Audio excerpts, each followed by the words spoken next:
my sidekick.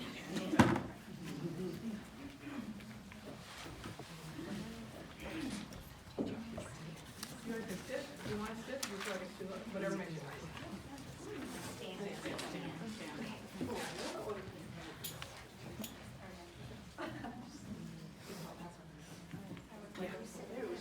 So I think what our goal today is, like, here I am telling you that we are the best chapter in the country, but we are only that way because these women had the idea to even start this organization, much less motivate to do the time and pay their dues. And it's a lot of hard work, I can't even imagine. So we'd like to find out a little bit about how we came to be and why we are such a success today and how the idea even came to be to even start a chapter. So I'd like you to introduce yourselves and say what grade what year your daughters are TikTokers, and maybe your favorite job you ever had. Jackie, not TikTokers, in NCL. We're any of you TikTokers too, let's say that. My name is Patti Jamgotchian, and my daughter Krista was from class of 2013. And what was it? My favorite memory? Favorite job. My favorite job. Memory later. Our memories are going.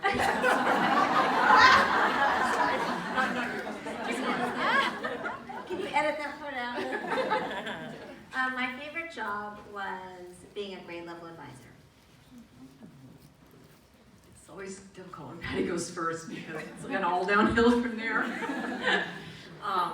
My daughter, class of 2013, and my favorite job, I think, was my first year being TikToker VP. It was incredibly difficult, but the most rewarding and extraordinary thing I've done. You had some big classes back then, I think. Huge, Right? yeah. So our classes now are between 29 and 31-ish. Yeah. Yeah, we had 98, I think, TikTokers between 3 classes at the very beginning. I think it was the Nationals policy that at the formation meeting we had to take every person that showed up, which we did, gratefully. We were so happy there were so many, but it was a lot. My understanding is one of the classes had 44. Yeah, they were huge. So, anyway. I'm Lisa Popovich. I have 2 daughters. One was in the class of 2013, which was the first graduating class, along with Patti and Caroline's daughters. I also have a daughter in the class of 2016. I have a lot of favorite jobs, so I'm just going to list a couple. So I'm supposed to limit to one. No, you're not. Go ahead. I think one of my favorite jobs was getting together with these 2 and forming the chapter. So the job of just kind of organizing and then getting great board people to help us form this organization. And then on my way out with my older daughter, I think with the grade level advisor and working with those 2, because I got to see how Caroline learns and teaches people how to iron clothes. So that was one of our presentations. So Their legs, as you know. So. Hi, I'm Theresa Dawson. My daughter Mary was in the class of 2015, and my favorite job was VP of Philanthropy. What was your favorite memory of something with your daughter? I'll pass this. She's going to pass her. What is your favorite, if your daughter had to look back right now, what do you think she would say was her favorite experience in NCL? I think my older daughter would say just hanging out and doing things like the tea and doing different activities together. I think for my younger daughter it was probably the Richstone Center where they fixed up a room and put in, repainted the walls and kind of we got to get down and dirty, and it was a lot of fun. That's a hard question. I think it was being with her friends and the new friends and the old friends in her class and just being in it together, especially at the beginning. Just that sense of camaraderie, that sense of purpose, that sense of, we can make this into anything we want. I think that they took their lead from the moms and they tried to duplicate that. So it'd be interesting to hear what her take is. That's mine.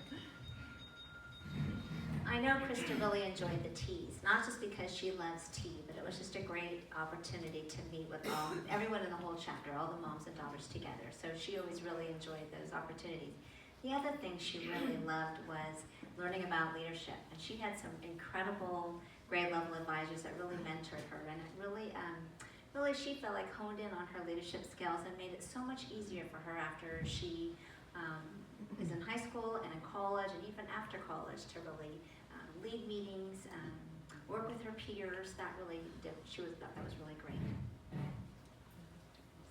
Which of you came up with the very first idea, and why did you choose NCL, and how did the three of you come together to be the three that started this? Were your daughters friends, or were you guys friends, or how did it, from square one, you said, ooh, I want to make a chapter of NCL. Were you, go ahead. So my older daughter was going to school up in Palos Verdes, and we belonged to a mother-daughter community service organization up there.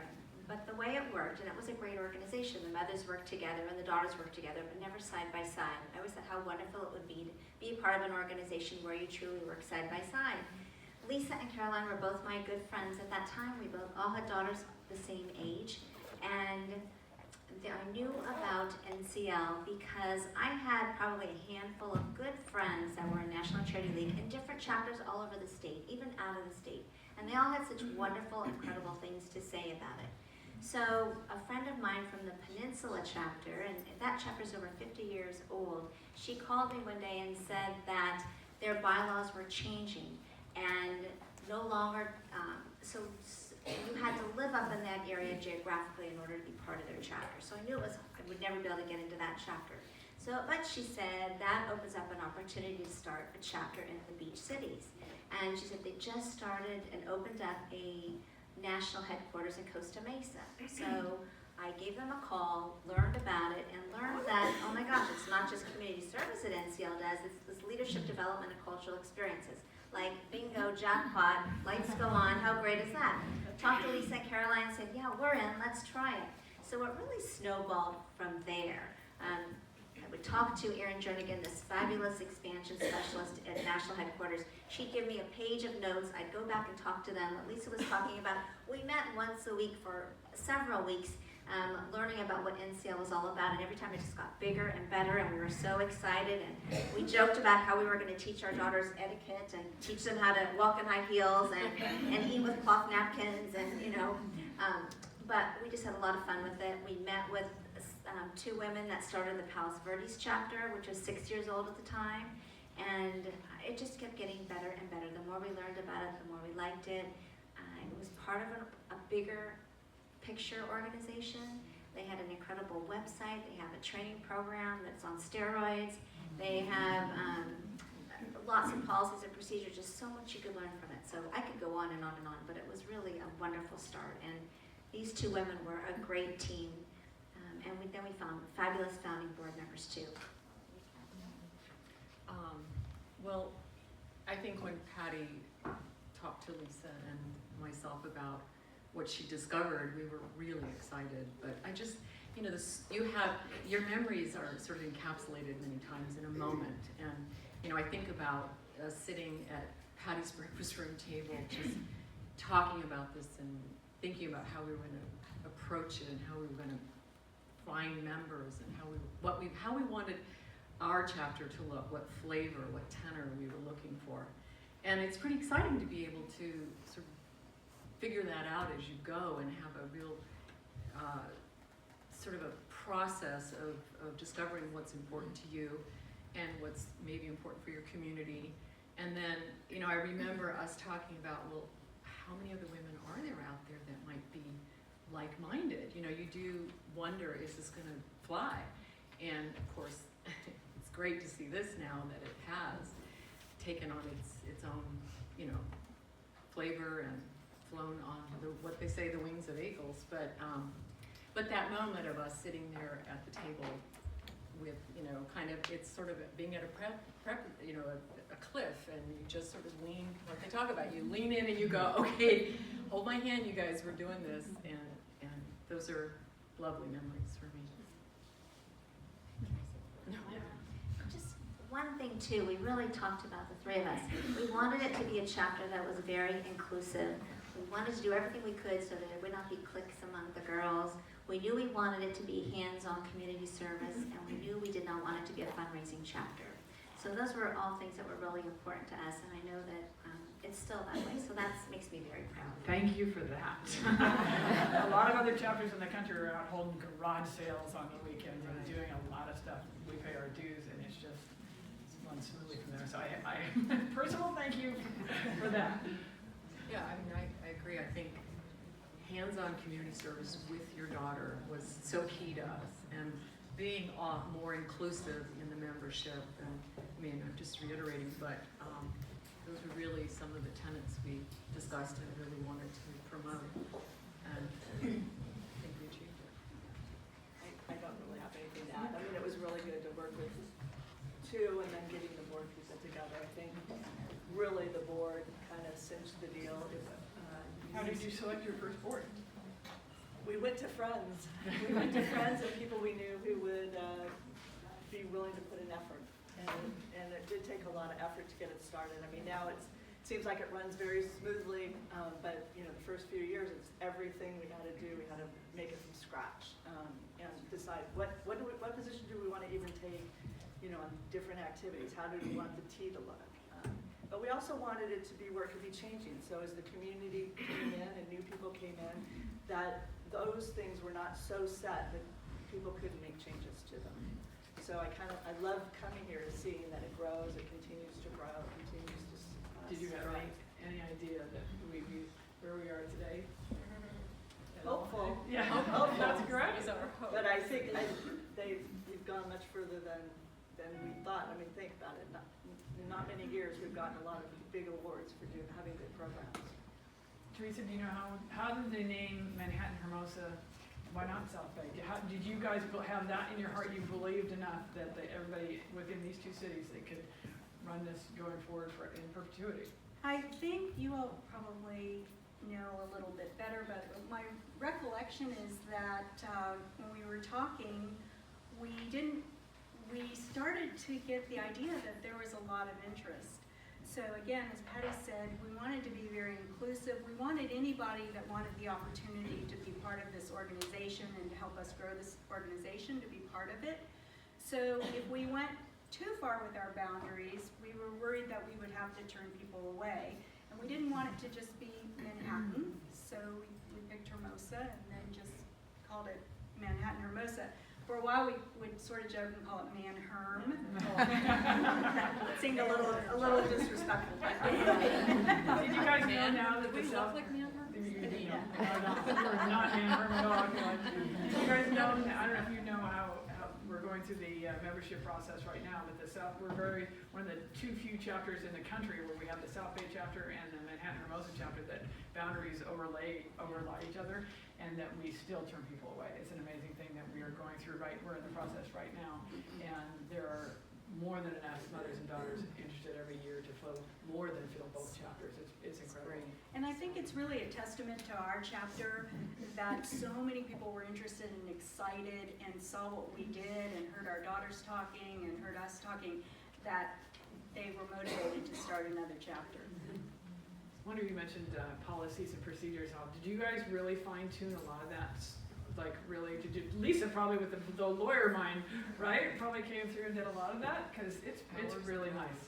Yeah, I mean, everything you had to kind of put in place and really think it all through. I mean, we had certain guidelines that we had as a chapter, and I know, like, one of the issues is philanthropy, and I started out as VP of philanthropy, and the NCL said, okay, you go ahead and pick a charity, and I wanted a hands-on charity that they didn't take money, like we didn't want all the money that if they got donations from other people, that the money did not just flow out. But you know, just how we picked those charities and what the requirements were for each of the charities. That's one of our questions. Since you're the first philanthropy, do you want to address that? How many chapters how many philanthropy partners did you start with, and how did you do some overall? Yeah, so I was told to go find a charity, which is kind of funny because I started looking out everywhere in the South Bay. I asked the board members for suggestions, and then we had so many people that I wanted to choose charities that we could do a lot of work for. So one of them was the food bank, and the other one was Gilded Bay. And the funniest thing about those two is I actually put them up, they got passed, and then I was told, oh, you can't get any more charities now, you've got two, you've got to make sure you do a good job with these two. Like, thank heavens I asked for two. And it wasn't until like 6 months later where we showed that we were making commitments to the charities that we actually could then add on other charities. But it basically was size, because we had so many members that we had to have so many openings, and just the activities. I mean, I still like the food bank. I actually still volunteer every once in a while at the food bank. So it was just a great thing to do. Do you know how many charities, how many philanthropy partners we have now? A lot. Is it 26? 26, Wow. That's great. Lots of opportunities. Yeah, we like it because we have been able to add some things. You know, the girls all love the animals and stuff like that, so we're able to add something that suits everybody's passion. I just want to say one more thing about policies and procedures, which is a little bit daunting when you start any sort It's of like a organization. 90-page document. Yes, so a lot of it, that was so wonderful about NCL is that they had a template for bylaws. But at the time, we had to come up with our own policies and procedures, and I would look to other chapters to get ideas.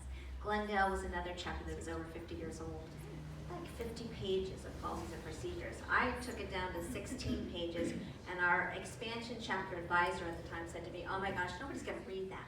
So she was very wise and kept saying to me, don't have too many rules. If you have too many rules, it makes it not fun. So I really tried to keep that in mind.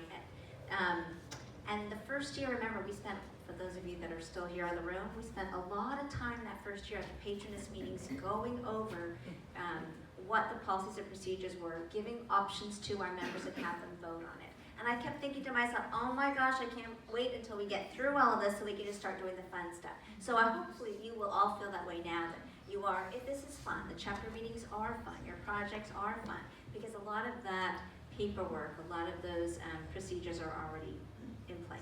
Do you know how we share ideas with different, I'll pass it down to her, how we share ideas with other chapters around the country right now? There's, Angela and I are part of a closed Facebook page with all 100 and something chapter presidents around the country, and they throw things, it's the greatest way to share, like, do you see the one about themes, or how do you do this, or what kind of tea do you have, what's your senior rec like, and I'm struggling with this, or actually, one of the Montecito board members, the TikToker vice president of the chapter, I forget the chapter's name, lost her home and her husband and her son in the mudslide. So she and her daughter survived.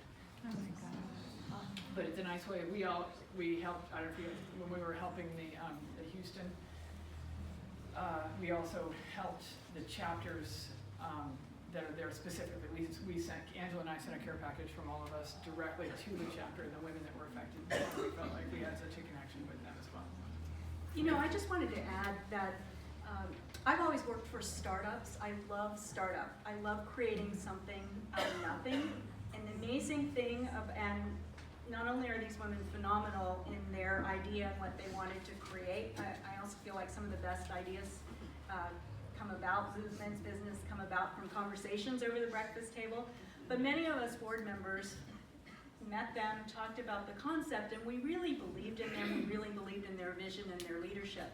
But as we were crafting it, the really great thing, Patti was president at the time, was keeping in mind, not only were we creating these policies and procedures and developing these charities for us at the moment, but they were true visionaries in looking at anything we put in place.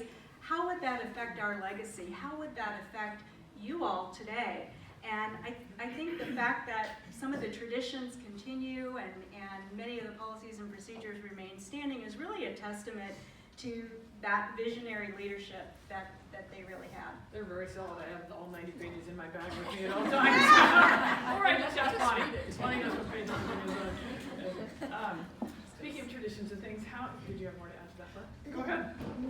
Just maybe more on traditions that Yeah. you were talking about how things started. And I remember, Patti had to call other chapters to find out, their policies and procedures, and I was TikToker VP at the very beginning, and was, slightly clueless about what I needed to do, and went to the national meetings. And there I met, not unlike your closed Facebook page, all these other TikToker VPs for our district.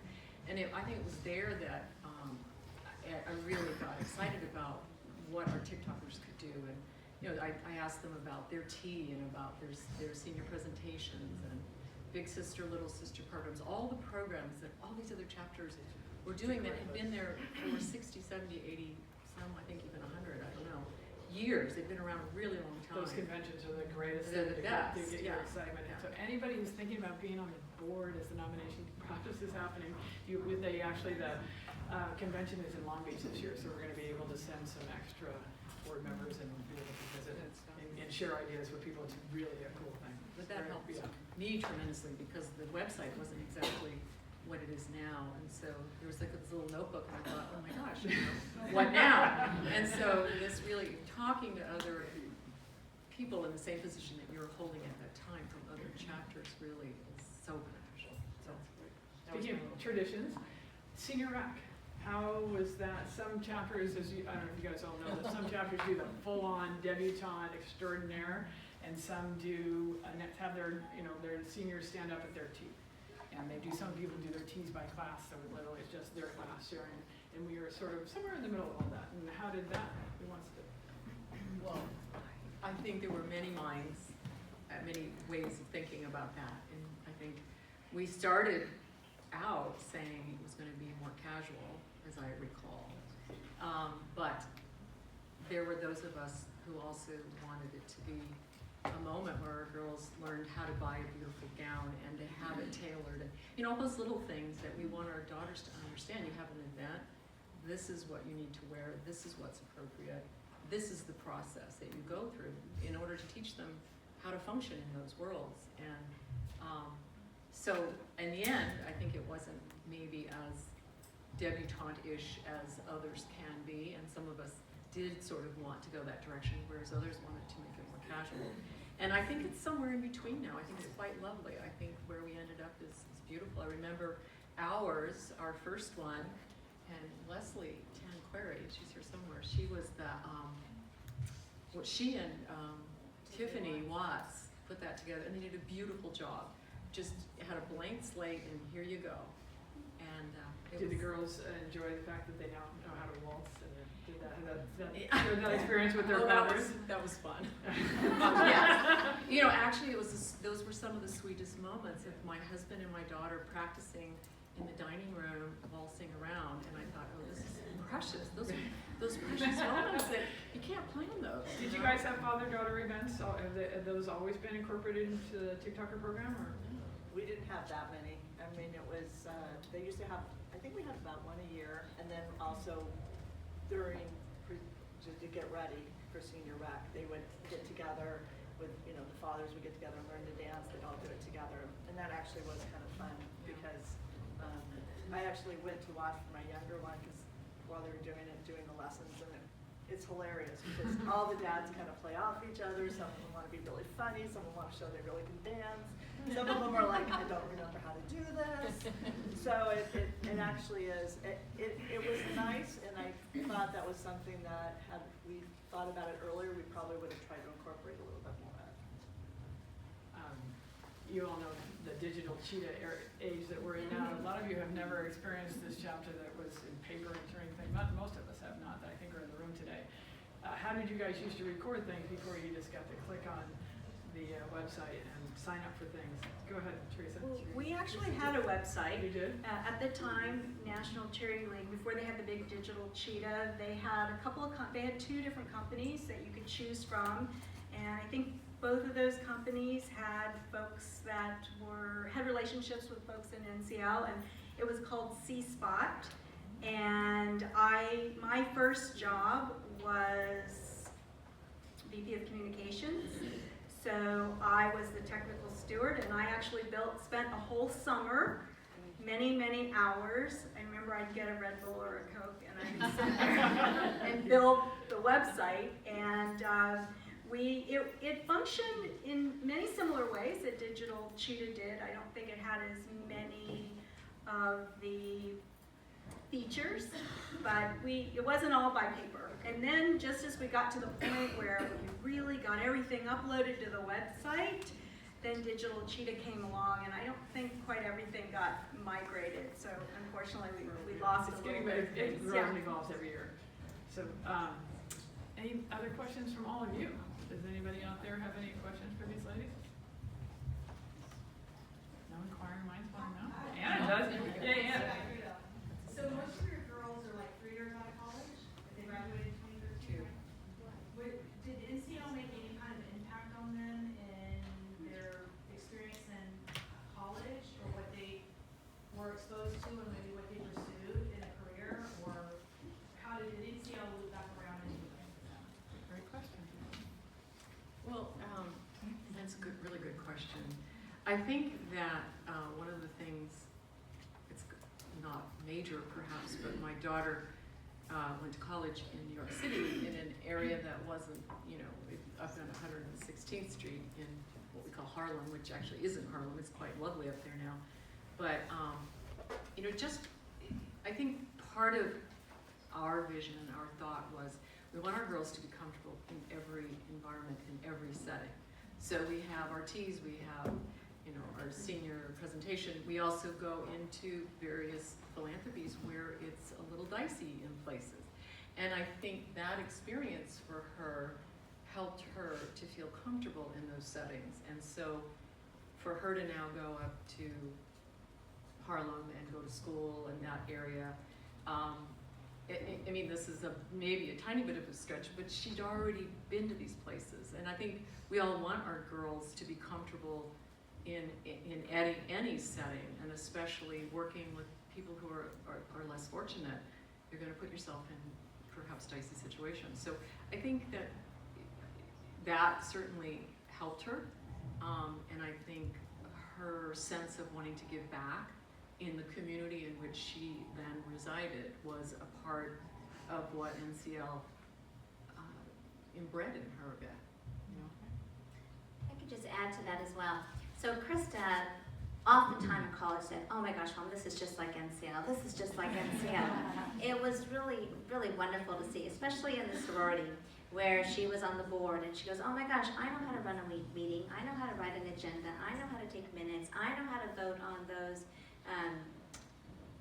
motions." It really hit home. She goes, "I've had experience doing this." It gave her a lot of confidence, a lot of experience. The other thing that can be very difficult, as you know, sometimes is managing your peers, and it gave her great exposure to that as well in high school. Where, as they say, you really can make the mistakes in high school, and NCL is a very safe, comfortable environment, and then you learn how to do it better for the future. So there were several times she said, "Mom, this is just like NCL. I've done this before," not just in college, but after college as well too. So it was really, she has very fond memories of it. So. That's great. It's a fantastic way to wrap this up. Thank you very much for you guys' time coming out. We really, really appreciate it.